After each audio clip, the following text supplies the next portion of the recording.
Hello everyone, great to see you today. Welcome to another Refill with Pastor Mag. I'm Pastor Mag, and today we are in Psalm chapter 56. Let's get into it, shall we?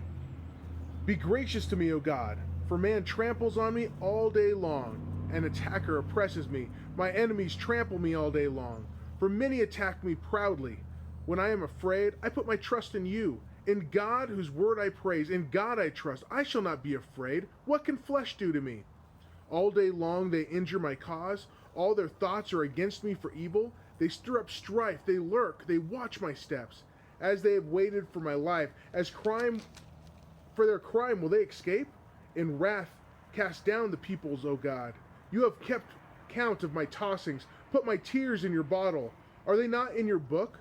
Then my enemies will turn back. In the day when I call, this I know, that God is for me. In God, whose word I praise, in the Lord, whose word I praise. In God I trust. I shall not be afraid. What can man do to me? I must perform my vows to you, O God. I will render thank offerings to you. For you have delivered my soul from death, yes, my feet from falling, that I may walk before you in the light of life. Great psalm here. The psalmist, I love how he puts here, this I know that God is for me. Did you know God is for you? That's right, he loves you. Of course, God is love, he's supposed to love, but God doesn't just love you, he likes you.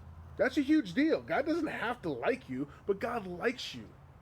In fact, he says that he is for you. He doesn't want terrible things to happen. In fact, in Romans 8:28 says, God causes all things to work together for good, for those that love him, for those called according to his purpose.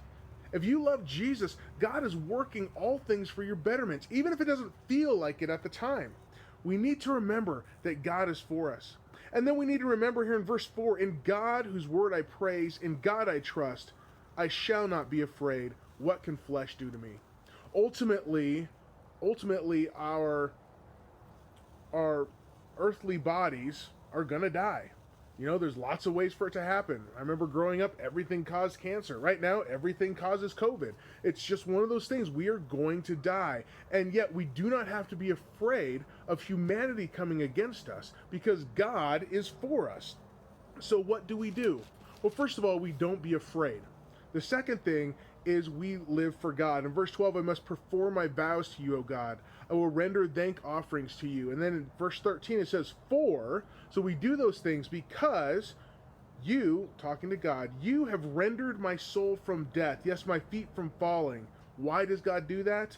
That I may walk before God in the light of life. We live for God. We do what he wants us to do. And he's for us. We don't have to be afraid of what humanity around us might do. Yes, it probably won't turn out like you hope sometimes. Yes, you will be injured sometimes like you don't want. And yet, God is for us. He will not forsake us. Let's remember that this week. God is for you. Hey, really enjoy. This is one of the great Psalms. We're still looking at where we're going to go next in our Refill with Pastor Mag together. But no, we meet every week at 10:10 at Crossroads Church here in Custer, South Dakota. And we meet also at 10:10. We stream online on YouTube. If you're on Instagram, just search Crossroads of Custer, and you'll come right to us right there on Instagram. Hey, would you give us a thumbs up or a heart button? That tells the protocols in the computer that this is a good thing to share. And if this has been helpful for you, would you share this? Sharing it helps get the word out so more and more people can know about Christ. Hey, I hope you have a great day. We'll see you real soon.